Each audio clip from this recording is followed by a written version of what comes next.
From a California perspective, good morning on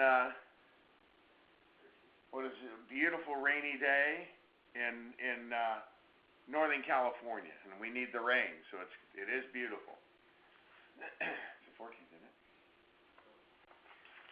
It is.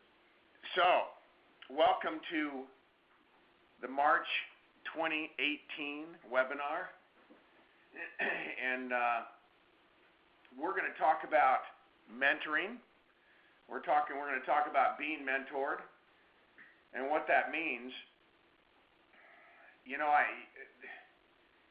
when people ask me, or I hear them ask others who have accomplished, you know, kind of special things in whatever area of their life, whether it's athletics or you name it, marriage, and then, of course, here for us, business. And they talk about why they are where they are. If you ask me that, first thing I'd talk about would be, you know, the woman that I married and all that we became in our partnership, and to this day. But I'd also talk about how bad I wanted it, that I was competitive and I wanted to be somebody. And I brought that attitude. If I hadn't had that, even Cindy wouldn't have been able to bail me out. And so, you know, between those two things, magnificent things occurred. Then I think probably the very next thing, other than, of course, decent upbringing, so I knew right from wrong, so I had enough character strength to treat people right, ultimately, and to learn lessons when I made mistakes and apologize when I stumbled and that kind of stuff, so that it could build and build over time, and that I wouldn't keep undoing the work that I had done because I was a bonehead. But once you had that, you know, the drive, character, and then my sweetheart, the very next thing that I would have to mention would be the mentoring that I received. It's so dang important. It's almost challenging to talk about and give it the emphasis that it needs and deserves. You know, teams have coaches for a reason. When teams lose, coaches get fired for a reason. And because the right coaching gets such dramatic results from the players being coached. And, you know, from how well and how instrumental the coaching or mentoring that I received was in our success, caused me to want to really understand how to be mentored well, and what I needed to do to be coachable. You know, it was such an important thing. And so maybe this title should be reversed. We'll talk about being mentored and then mentoring, but we're going to take it in the order that it's listed up here, and give it the attention and the energy and the emphasis that this subject deserves. This picture that's up here shows a light bulb shining. We're mentoring underneath of it, and if you don't have a visual, you're not watching the webinar, you're just in audio. It has the words motivation, coaching, direction, success, training, advice, these kind of words surrounding that light bulb. And all of that's part of it. And we're going to talk about some of these things, the impact that it has. If you aren't being mentored, I encourage you to find mentoring. Choose wisely. The first thing that I look for is, of course, the quality of the human being. Are they honorable? Can they be trusted? Those, obviously, very important questions need to be answered the right way. Once I found some of that, do they know what they're doing? Because I remember one of my first leaders in the business, locally in the office, wonderful, wonderful man. You know, the answers to honorable and trustworthy were a huge yes with an exclamation point. Just tremendous. But he wasn't super coachable, and he didn't get and part of it was the drive. He was of an age and time and season in his life where he wasn't passionate. He just that passionate about making a ton or doing great things. He just wanted a good business and a real good supplement to the retirement income he had from the Navy, and so I reached up. You know, I took the good things I could from him, but then I reached up and found somebody who was the top base shop builder in the company at that time, and top field earner. You know, just a lot of really positive things, and I glued myself to the guy. And then from there, in a series of, I don't know, months, you know, and I'm talking 18 months, you know, 2 years, I was moved into the orbit of the founder of the company, who became my next great mentor. And between those two, we were given a vision and an understanding and the system and all these things, and they were at their very best points in their career during this stretch. And it had such an overwhelming and profound impact on the lives Cindy and I, and their spouses mentored Cindy in their roles, and they had both involved themselves in the business and operations and leadership and other things. Anyway, it's just tremendous. And we understand how fortunate, how lucky we were to have, but we didn't waste it, because there are a bunch of other people that could have been that lucky that blew it, that didn't do that, didn't let themselves be mentored, wouldn't be coachable, wouldn't listen, you know, and they didn't get from it what we got and what they could have gotten. And so let's talk about some of these things. And we'll talk about it again first from the perspective of mentoring. And I put it up, mentoring, a great opportunity for a reason. It is a great opportunity. I could also put a great privilege. I could also put a great responsibility, because it's all of those things. Because what it's giving us a chance to do as mentors, and we've got to work hard to be worthy of that, to be the kind of person I was just describing, that brings all this to the table. Cindy and I understood our marriage, even if we weren't directly talking about it, was going to have a large impact in people's lives. And that's what mentors are. They're impact players in other people's lives. And we accepted that we needed to make sure we did treat each other with respect, that it was something that we lived, because people were going to be watching us, you know, and because we're going to be in front of them. And so we wanted what they watched to be something that contributed to their lives, not detracted from it. And so the kinds of things that I work on in mentoring with people is in character growth, is in mental toughness, is in increased confidence. It's in leadership development. It's in overall business success and what that means, you know, financially and other ways. And we mentored and embraced the opportunity and privilege and responsibility we had to help them build stronger, happier families. So you get kind of pretty involved in people's lives. I had a mentoring session last night for a member of our church congregation, a young woman, single, she's 32.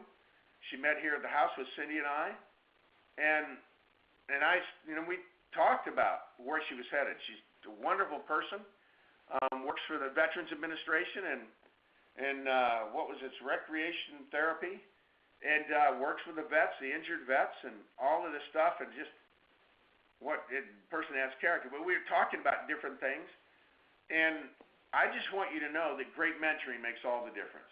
It made all the difference in my life. I've watched it in the opportunity we've had to mentor. We've watched this impact. We've watched like the other people that those two leaders I mentioned in my life that mentored me, of course, mentored others. I watched that because they mentored Monty Holm too, and had influence. It had my Let's life and Swan Wen's life.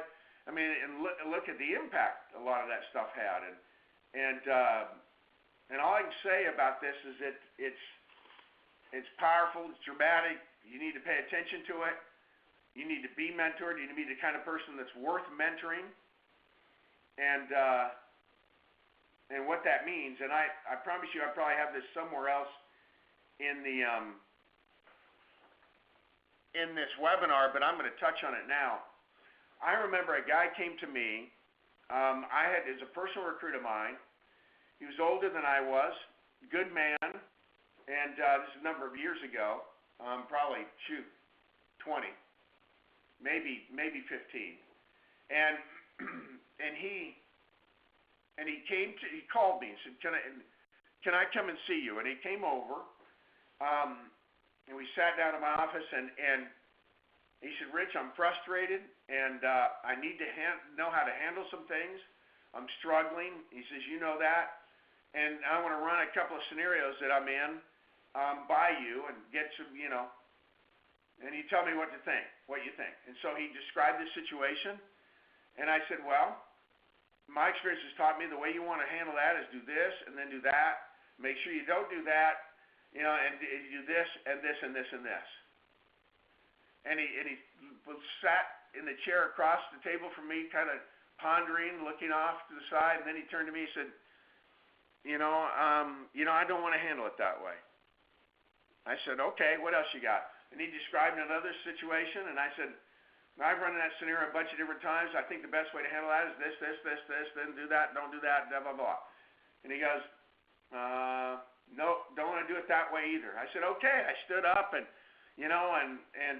put my arm around him because I love this guy, love him to this day, and haven't talked to him in a long time, and walked him out to the front door and, out the front, and off he went to his car, and I waved and went back in and, just kind of shook my head and went back to work. And it's interesting, about 10, 15 minutes later, he calls me. He said, Rich, I realized, he says, that I came over there to run it by you, and you gave me feedback, and I told you, no, I didn't want to do it that way. And the next thing you know, I was in my car driving away. You didn't get mad. You didn't make fun of me. You didn't chew me out. You probably should have. But that's the kind of guy he was. He wouldn't take coaching, and he failed, and he failed at a lot of other things, and that doesn't mean he couldn't provide for his family. He did, but he struggled far more than he should have. He resisted management in the corporate world, and had gotten canned a number of times, and then he was resisting coaching in the entrepreneurial, and he didn't allow me to be an impact player in his life. To improve this list of things that I just put up here. While great mentoring can make all the difference, you got to allow it to, right? And you've got to understand that. And as a mentor, you've got to be patient. I couldn't berate the guy. What would the purpose of that serve? We did talk about that, and about the need for coachability and that kind of thing, and it still didn't work with him. Some people are that way. I don't beat myself up over their decisions. I just try and help where I can. Now, I talked about mentoring, a great opportunity. Now I'm going to talk about mentoring, a great responsibility. And let's talk about these things. A great mentor must, and I'm going to put the word must, live by the highest standards. That's in order to be a great mentor. You're not that concerned about being a great mentor, then I guess you can be a little bit more of a screw-up. But if you want to be a great mentor, you've got to resolve to live by the highest standards. That's where Cindy and I were at, and where we came from, and where we came from as individuals. Because you need that to set an excellent example in both your business and your personal life. People want to look up to you. Well, you got to give them reason to, both in business and personal lives, right? Because we know how much the family and the quality of marriage, if they're married right, impact their life. So your example better be influencing that in a positive way in order for this thing to work as well as it can, right? So we got to live by high standards and thereby be in a position to set an excellent example. You've got to master the material, if you understand what that means. And in other words, you got to be competent. You got to know your stuff. If I'm going to bring you in and coach you on how to do the sales presentation, the field presentation, I better have mastered the material. I better know it backwards, forwards. If If I'm going to teach you how to do a BPM, I better have mastered doing a BPM. If I'm going to show you how to run this entire machine, I better be a master of the machine. And that's the game. And so you've got to then what? Sell out to being a great student and someone who would be diligent in practice. You know, you've got to be positive and optimistic because people, that magnetizes you. You know, if you want to look over your shoulder one day and see a whole bunch of people following you, you better be positive and optimistic and encouraging. You know, this young person I was coaching, young by my standards, that I was coaching last night was Cindy. She is so praiseworthy. She has so many remarkable characteristics that I was just praising those things, you know, and identifying them and telling her how special she was. And she worked hard at not crying, but she did cry some because it meant so much to her to have somebody say those things to her that she looked up to. And Cindy did the same thing. And so she was there because we do choose to live by high standards and set an example. We have the kind of marriage that she aspires to, right? We do understand how to win. We have mastered the material, so to speak. You know, we're all imperfect. You understand what I'm saying. But we're positive and optimistic. Fun to be around in that context. You know, so let's go for the next one. You got to look for the best in people, as I was looking for the best in her and emphasizing that and drawing it out. Guess what? You know, the next time I asked her to come in and sit down with me, she's going to hustle in because she enjoyed the experience. It meant a lot to her. You got to be as patient as you possibly can. People develop at different paces. You develop at different paces. I develop at different paces. Sometimes I'm accelerated. Sometimes I'm not moving as fast. Without patience, I can't be an effective mentor over the long term. You know, I'll keep, I want you to either respond now.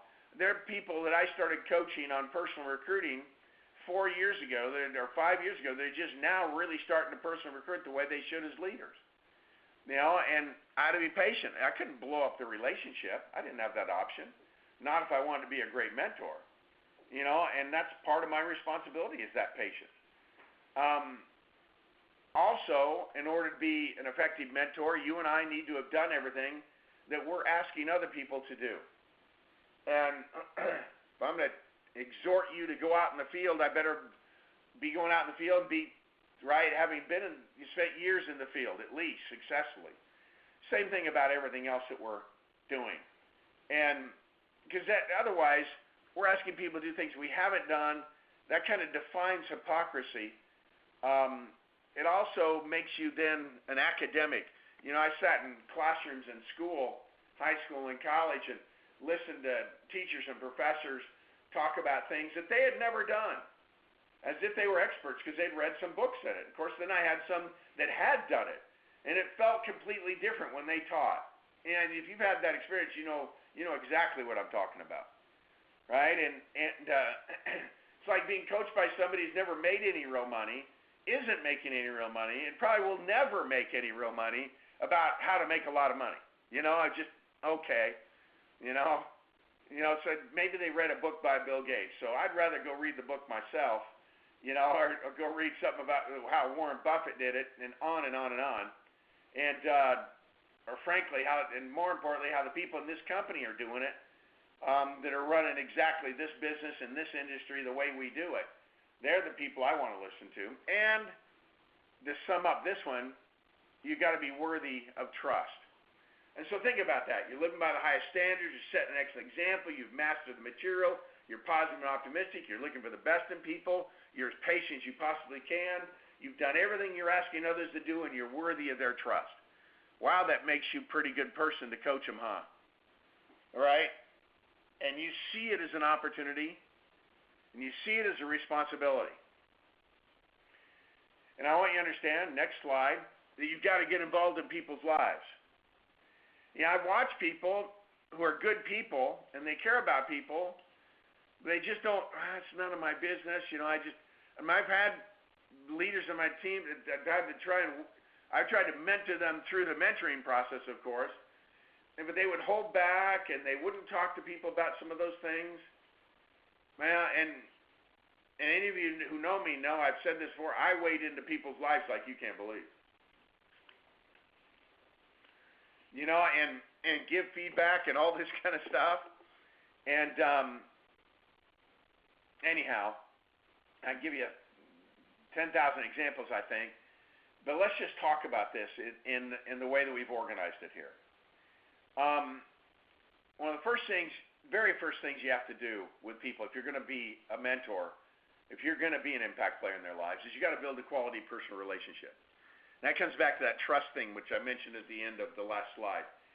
Right? If I've got a good relationship with you, or you're coaching me and you've got a good relationship with me, and I know you care about me and you care about Cindy and you care about our family and care about how we're doing, and I get that you're a good person and you really do have my best interest at heart. Now when you say something to me, I listen. Right? Because I know where you're coming from. I know what your motivation is. Now, if I just sense you're kind of greedy and selfish and, you know, that kind of stuff, then I'm not. You know, you're coaching me just for your own, but, you know, you want me to go do something to benefit you. Boy, that feels different, right? It has much less capacity to inspire me. I remember talking to a leader a number of years ago, and this leader was all about money, money, money, and he's making good money, but it's during a different season of the economy and products and I remember saying to him, I said, understand, a lot of people are staying around you while you're making money. Everybody goes through downturns and times of struggle and stuff like that. And unless you start treating people better and start being a little more generous in spirit and attitude and a little more encouraging and patient and you know none of these things that he was doing, you know, if you don't start doing these things, one day you're going to hit a downturn. And you're going to look around, there ain't going to be anybody here. And he had a big old office, and boom, that happened, you know. And there's a real downturn, and all of a sudden, it was like a big empty school. Hello, hello, hello, hello. His office, you know, it just echoed. There's nobody there because it wasn't making money. They weren't on a roll. I mean, it was just they just headed out, you know, and so. If you spend the same time building quality personal relationships, sure, there have been some struggle. There have been a time of adjustment, but there wouldn't have been the kind of attrition. It wouldn't have lost the people they lost. And so this is what bonds us together, right? This bonds us together in families. It bonds us together in friendships. And I want to build quality friendships in the lives of our team. You know, and besides, it makes the business a ton more fun. And I've got to get involved in your life, and you got to know, right, that I'm decent human being, and I want what's best, and that's 100% of my motivation. Now you got to get involved in people's lives because you got to help people get better. This is all again on how to be a great, effective mentor, because you got to help people make good decisions, you know, and so you got to help them get better, or you mean better human beings, better character-wise, all that stuff. You know, and if you see flaws in the marriage, coach them on that, and I do, right? So that I can help you make better and better decisions, and then lots of good things start happening for you in your personal life, in your business life. And that's exactly what we did raising our family. I wanted to get to the point where I had children that made good decisions, and you know, and obviously you know how much credit, those of you who know me, goes to their mother. But the reality is that's part of the process here too. Quality personal relationships, because you got to help them get better. You got to help them make good decisions. You've got to live right to be happy. And you've got to help people understand that. You have to understand it. I have to understand it. And we got to help our teammates to understand that. Man, if you're going to live right, you're not really going to be happy. You know, and you may distract yourself for a while, but you're really not going to build something great and happy. And that's what we're going for. Yeah. And I'm going to talk about a minute about the art of the challenge. I've got to challenge somebody to get them to grow. I've had to be challenged. I remember times where in church leadership I've been challenged to improve. I remember my wife has challenged me, you know, and I remember when my business leadership has challenged me. And that isn't a harsh thing like, you're a loser and you got to stop being a loser. I guess if I was being a loser, that's what they needed to say to me. But they were a good bit more tactful than that generally. And challenged me to get better. And challenged me to increase my activity. Challenged me to be more committed. And to give it more effort. And I remember I was challenged to become a greater master of the material at one point. I remember when I was sitting with a leader and I said, what is it I need to do now? And he said, Rich, I think it's important at this point of your career, and I'd been in the business maybe 2.5 years, was making, multiple six-figure, and things were going better than I ever dreamed. I almost had $1 million in savings, and he said to me, it's important at this point to begin to understand what it is you're doing. And I remember when he first said it, I thought, did he just insult me? I wasn't offended, but I was trying to figure out what, and then all of a sudden it dawned on me what he was talking about. Hey, I was just following directions at that point. I really didn't understand all the whys of how this machine worked and why it worked the way it did, and it was time I got to understand it. Kind of like being a race car driver who knew how to drive a car fast but didn't understand the car. The engineering, the mechanicals, any of that stuff. And without that, you can't be the best at driving it. You really got to understand it. I got caught watching a bit of a movie late in the evening this last weekend on Bruce McLaren. And he was a race car driver who became an automobile manufacturer, and he understood everything, driving it, making it, top to bottom. The challenges they went through, building their company, all of this stuff, the adversity, just losing a driver to an accident, they killed one of his best friends, all this kind of stuff, And I'm always reminded, of what it takes to be someone exceptional and to build an exceptional company. But he really did master it. And so when he challenged people, he came from a position of he was a good man, good marriage, good father, this kind of stuff, had a good sense of humor, and lived happy. But he expected people to make good decisions and be good people, and he knew how to extend that challenge to the people that worked with him. And you've got to understand how to challenge people, but you've got to have that relationship. And they got to know your stuff before they're going to respond to your challenges. But you've got to challenge people in order for them to grow. Just so few of us, including myself, I'm not in this tiny percentage of people that are completely self-motivated and keep challenging themselves and keep driving themselves. Man, I needed these challenges. They had again, I've used the words before, profound impact. There are times when those people extended a challenge to me where I accomplished things that I never thought I could accomplish on my own. I was in my mentoring sessions in Hawaii on this last trip. I was telling a particular story where the great mentor that I had, a man named Art Williams, years ago, challenged me to go to the next level and next position, next promotion in my business. And it was a challenge that required me to do 3 times the volume we were presently doing that month that he challenged me. I mean, literally the month that he challenged me, the end of the month that he challenged me, it was in October of 1984. He challenged me to make a move in November that was over 300% above the best month we've ever had. And I didn't go into that meeting that he asked me to sit down with him even thinking about trying to earn that promotion. In fact, when he asked me when I thought I was going to do it, I told him 6 months from then. And I didn't believe it then. I didn't see how we were going to get there in 6 months.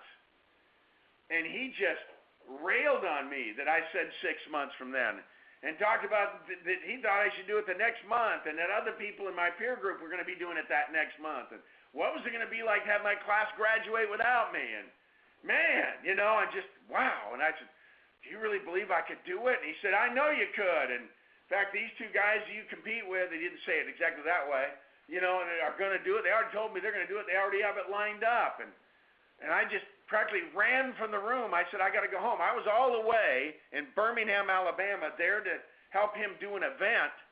And I left, and I flew out of there less than 2 hours later, headed back home, told Cindy to have our leaders meet me at the airport, and we met. And on the plane ride on the way back, I had to figure out how we were going to go do something I hadn't believed a couple hours before we could do. And now I was going to try and figure out how to do it. And you know what? We did it. We went from 550 sales to 1,650 sales that month, with all of 2 days of ramp-up time. And I did things I'd never done before. I had people call into me, and I was talking to people on the team. I talked to 1,970 people in 48 hours. Not a lot of sleep. I'd never done anything like that before. And I just poured it on. And we lit it up, and we did it. But that was because I was challenged. If you hadn't been willing to challenge me, by the way, as I ran out of the room, he called those other two guys who he hadn't talked to about going to that promotion and told them I had showed up in Birmingham, Alabama, just to tell them that that I was going to go to that promotion, that I already had it locked up, but I didn't have time to sit around Birmingham, Alabama and talk to the people there. I needed to go back and get the work done, but I wanted him to know I was going to this promotion. And they went, what? And he said, and he gave them the same thing. He's going to do it. What it's going to be like to have your class graduate without you. He challenged all three of us, and all three of us did it. And none of us have been planning on doing it. I didn't realize that until I talked to the guys at an event about 40 days later. And one of them said, man, when I heard you were already doing it and you'd left that event in Birmingham, hadn't even been willing to stay, that fired my butt up. I said, if he's going to do it, I was going to do it. I said, wait a minute. He told me you were going to, anyway. The art of the challenge. And it's what you owe people, that. And look, I'm not overly worried about your comfort. I'm not worried about you'll have to work so hard you practically can stand up. You can't stand up when you're done with it. You're so tired. I'm not worried about any of that stuff. This is what it takes to get the best out of us. You can always go get some sleep. But this is about excellence, and excellence is uphill and into the wind and all this stuff I always say. And that's the deal. Now, I'm also going to warn you about over-involvement. Don't get in over your head. You got somebody who's clinically depressed. They need professional help. Aim them that way.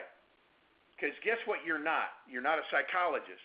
They come in, man, I just need a couple thousand to get me through. I'm going to be late on my house payment or my car payment or this or that. I'm not a banker. I don't loan. I mean, where would I stop? Whole team would show up with their hand out, especially in this era of entitlements, and in that mentality.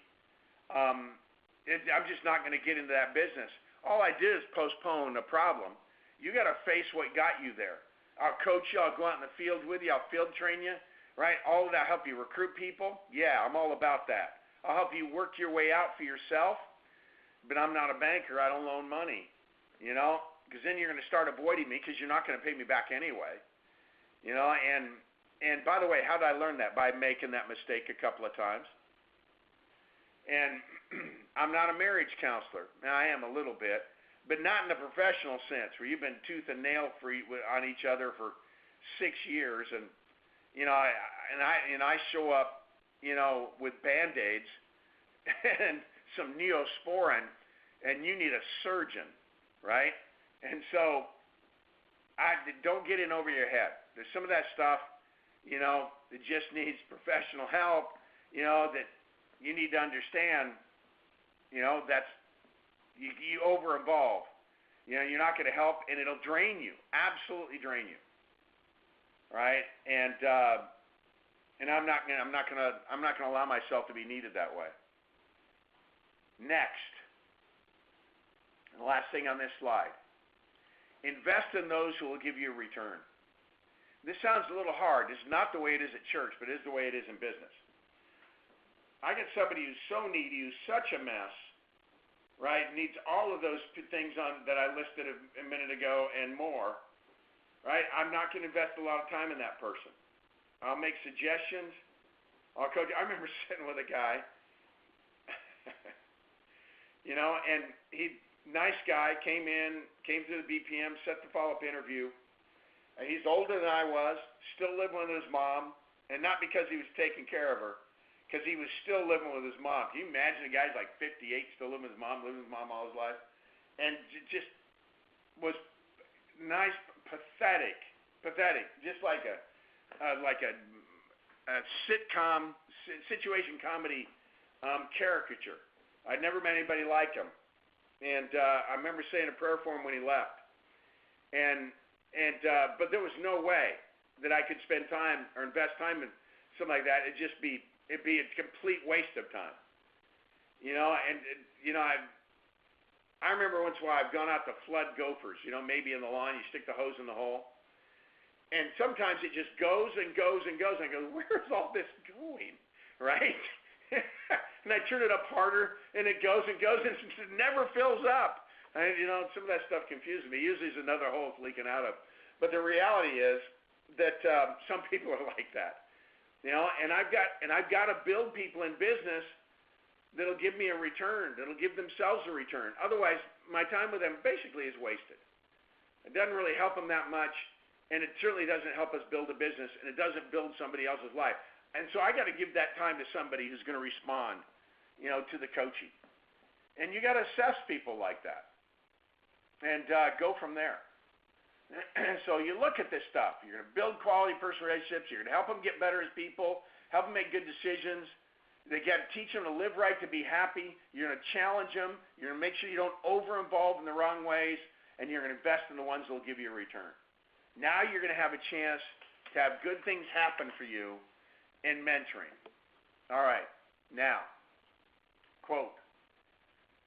It shows a picture of a mama duck with 6 little ducks, and she decides to walk across a storm drain with a grate, and one gets through, and she's looking down in the storm grate at 5 little ducklings down on the bottom of the drain. And this is actually a true story. They had to lift the grate out, and they saved the ducks. But it's that was bad mentoring right there. And that's, yeah. So here's the quote. In every area of your life, be the kind of person if someone follows you and copies your example, they can win big and be happy. I'm going to say it again. In every area of your life, be the kind of person if someone follows you and copies your example, they can win big and be happy. Now, you don't need to be a perfect person in order to mentor, right? Otherwise, none of us would be able to mentor.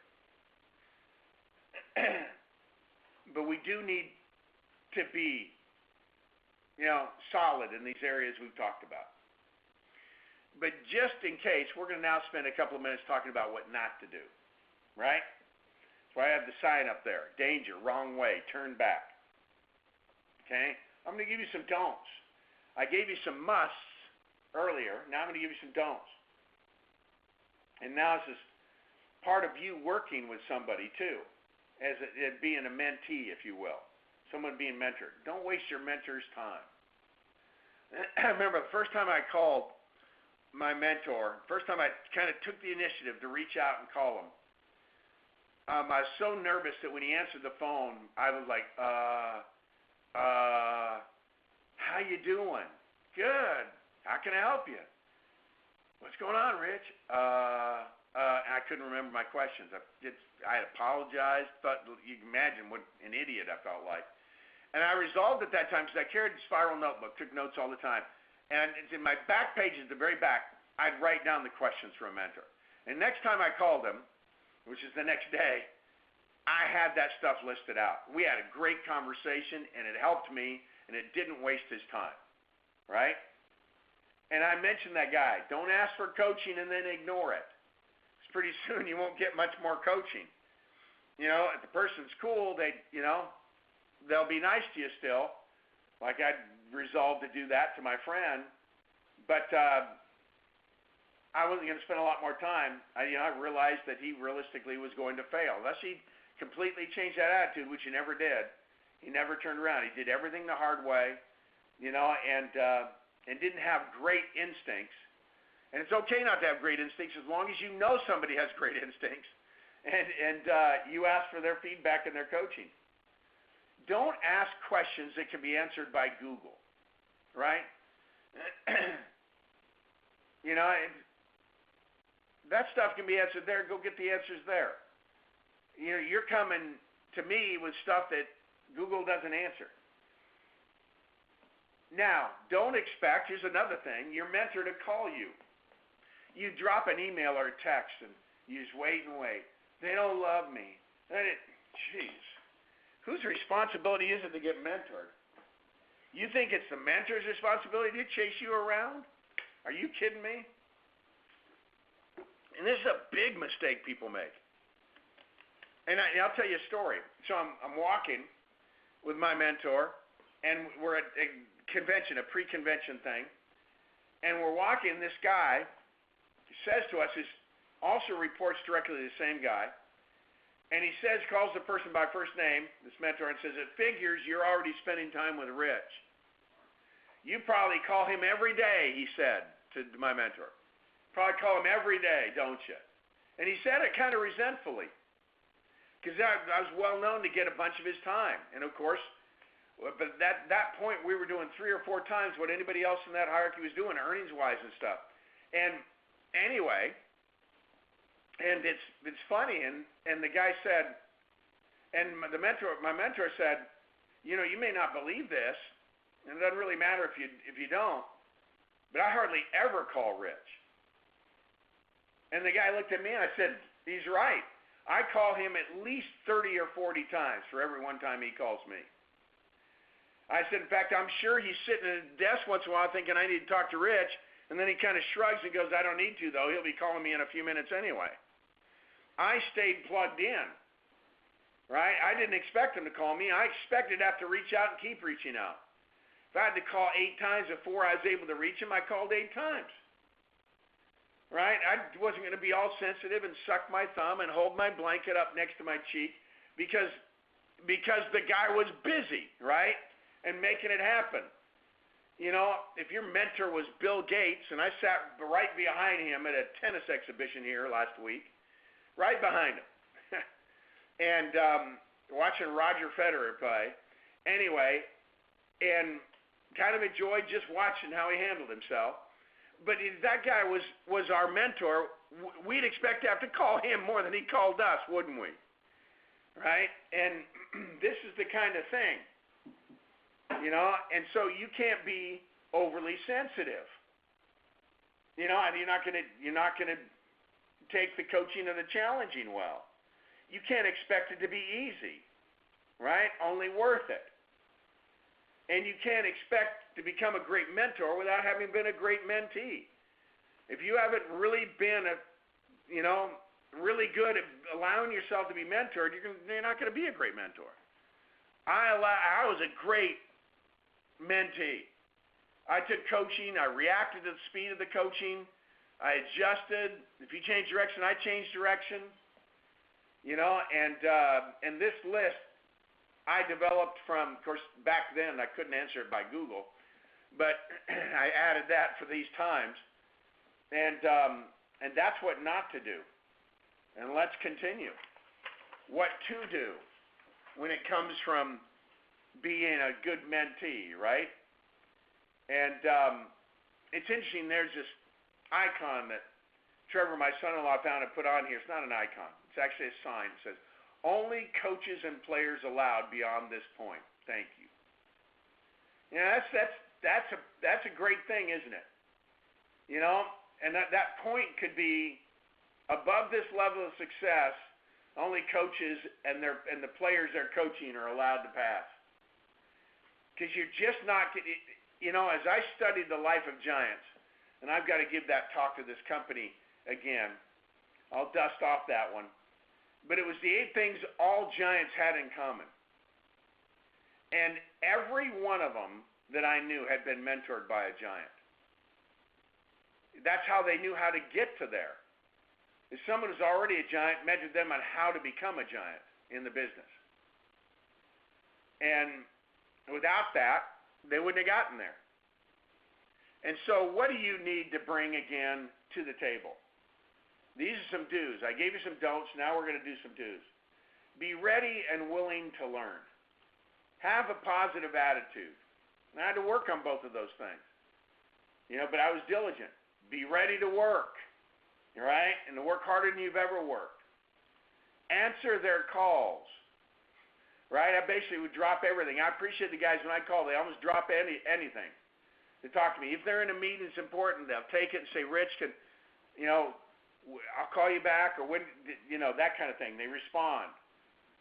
Some of the text, I'm finishing up a close, and I'll call you back as soon as I'm done. It'll be about 20 minutes, right? And then I'll say, hey, 20 minutes, I'm doing this, but call me back in an hour and a half, whatever it is, right? And we get so we can communicate. There's another do. Accept feedback and act on it. Act on it, right? Implement at the speed of instruction. Be prepared with notes and questions, like I talked about, but I use a notebook to do. Have an attitude of gratitude. You know what? The people that are really appreciative of the help they get just incline me even more to want to help them. You know how that goes. Like if you're dealing with a teenager and they're rolling their eyes and acting like everything you're coaching them on is an imposition. Well, you get adults that almost act like that, and they're easy not to. I'll tell you a story. This isn't one of my great moments in my career, but I have this guy and recruited him. And if I'd known what he was like, I wouldn't have recruited him. And it's when we were starting the company, and I knew him from the previous company, and he'd left, and he was a good human being. That's not a question. Loved his family and his wife, but he was a whiner. Wow, complain. And if something wasn't going right, it was my fault. And if I didn't answer right away, well, how come you didn't answer my call? And blah blah blah. Wow, what a pain in the rear. And it got where I wouldn't take his calls. And then I had a chance to trade him, believe it or not. To trade him with another guy. He said, I want to go work with that guy. And that guy had a guy he wanted to trade to me that he didn't know how to work with. By the way, the guy I got in exchange was Greg Kapp. Who brought us Jeff Levitan, et cetera, et cetera. And, and I traded this guy for it. One of the best days of my life. Anyway. And so I'm grateful he didn't have an attitude of gratitude. I wouldn't have traded him.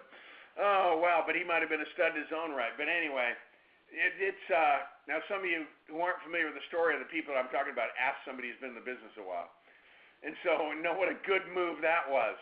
If I'd been the general manager of a basketball team, it would have been seen as one of the great trades of all time. They'd be talking about it 50 years later. So, as we look at this, and you think about, a lot of this is just the spirit and attitude you bring, right? Now your willingness to work and all that, that's an attitude too, but it's also a physical resolve. You're going to put in the hours and put in the energy and do what needs to be done. But there are two more things I want to put up here. Be personally responsible and accountable. I mentioned that guy who, he wouldn't implement. I remember going in to help at a team, a number of years ago again, how to build it, how to grow it. They started to get going. They started recruiting more than they ever had. And then they stumbled in the system because they didn't have experience how to handle larger numbers, about licensing, about all that stuff. And also I'm on a call, and they're blaming me, right? And I'm trying to coach them on this stuff, and they're not getting better, and they just pull back into themselves and go back to what they were doing. No problem. But I haven't bothered them since. And you got to be personally responsible and accountable. We all do, in order to get where we want to go. And value the relationship, because potentially it's worth millions. The two mentoring relationships I had in the business in my early years have been worth millions and millions, literally hundreds of millions of dollars to our family. So there you go. So that's what to do. I've given you do's and don'ts. And now we're in the home stretch, and this is the last slide before the slide I announced the next webinar. mentoring is a joint venture. I think you can accept that at this point. You've been listening at all to any of this. You've got to define the relationship.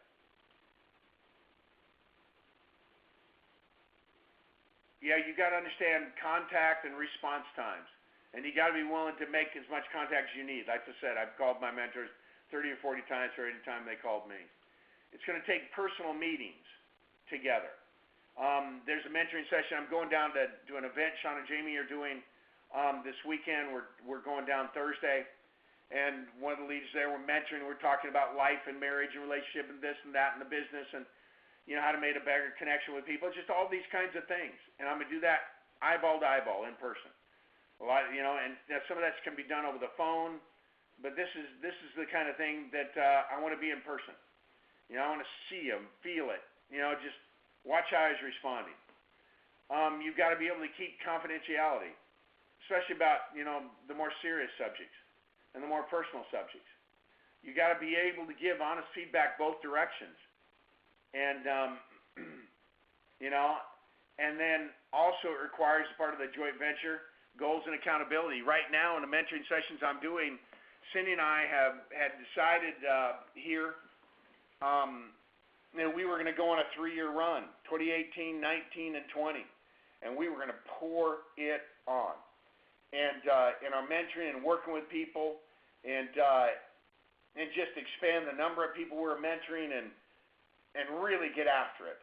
But in that, in order to conditional for this, for my mentoring, is you got to go on a 3-year run with us. If you don't want to do it, it's no problem. But we're going all in these next 3 years to really have something magnificent. It's time for this company to go over 1 billion, you know, points and beyond, and a lot of good things for it to happen. It's time for some of us to get their act together a little bit more and get a clue and quit showing off and quit being irresponsible with money and, you know, and quit thinking you're celebrities and just la la la, you know, and you know, this is about delivering for people. It's about real activity, being in people's homes, coaching them financially, helping them redirect their lives for how to get to where they want to go financially and, you know, get to the promised land. And it's about coaching people and being out there and field training and working and, you know, and having these in-depth conversations. And this is what it takes, right? And I expect them, and just like I'd expect you if I was working directly with you, to bring all your passion. And I don't know why that wasn't coming up on the slide. There it is. To bring all your passion. And because I want that. I'm going to bring mine. I want you to bring yours. I want us to be excited about it. You know, June De La Cruz and I are working on some things, and we're overlapping, taking a look at his next wave of leadership. And I'm doing this with a lot of leaders, and I'm having all those people do their own bios and get it to me. I want to read kind of a little bit about their life story and, you know, what their thinking's like, and written in their own words for couples, and, you know, and they're getting me family pictures. So I want to be reminded who they are, and you know, and June's bringing his passion, and it's fun, and we're both excited about what we're doing, and it's the right call, and, you know, and the same thing with others. And, you know, and it fires me up, you know, and I'm going to be on a call later today with Michael and Rochelle Chernowski out in Florida. And then they're a young couple, again, by my standards, Cindy and I, you know, but I think they're really have some ability. I've reached to different levels in the company. Of course, I'm working with a Rocky and a Penny and you know, superstars like Eric Olson and Raja Dhaliwal. Boy, I love those conversations. Those are elevated conversations. They're less mentoring than they are brainstorming and masterminding with people that ability and accomplishment. You know, but I love it. But I do remember when they were mentoring relationships. You know, and these people bring all their passion. It's one of the reasons I love working with them. They're maniacs. You know, and I dig this stuff.